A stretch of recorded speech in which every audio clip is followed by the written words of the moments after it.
Judges chapter 3.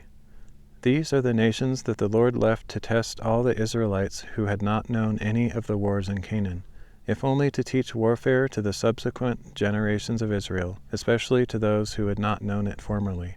The 5 rulers of the Philistines, all the Canaanites, the Sidonians, and the Hivites who lived in the mountains of Lebanon, from Mount Baal Hermon to Lebo Hamath.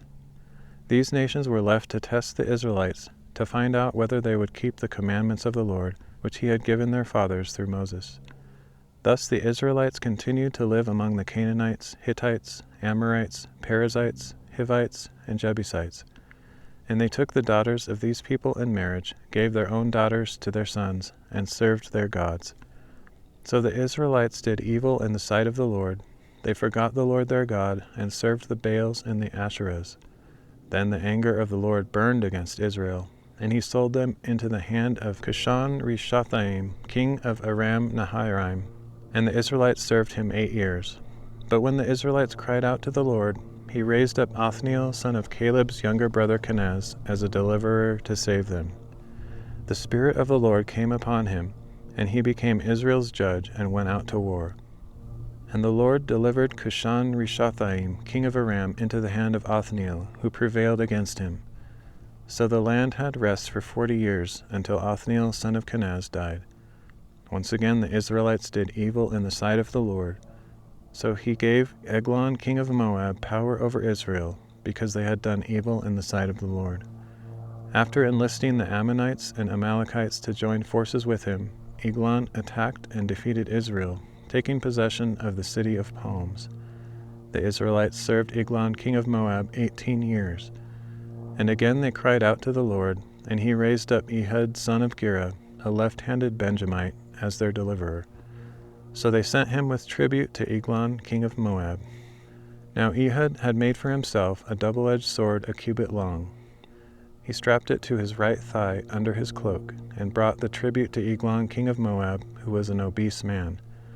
After Ehud had finished presenting the tribute, he ushered out those who had carried it.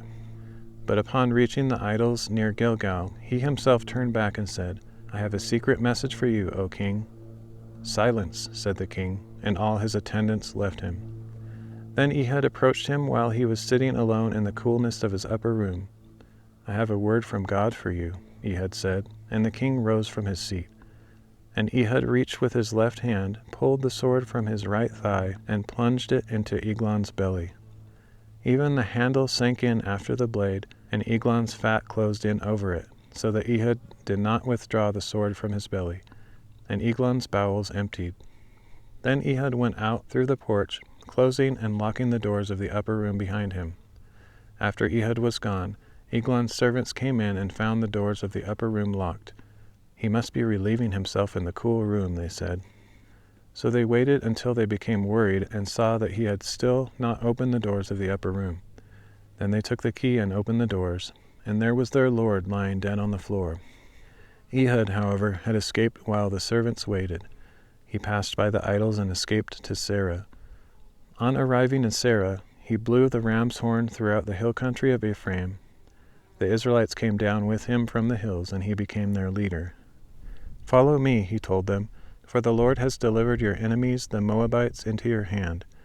So they followed him down and seized the fords of the Jordan leading to Moab, and did not allow anyone to cross over. At that time they struck down about 10,000 Moabites, all robust and valiant men.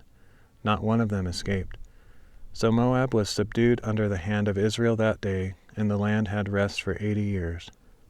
After Ehud came Shamgar, son of Anath, and he too saved Israel, striking down 600 Philistines with an ox goad.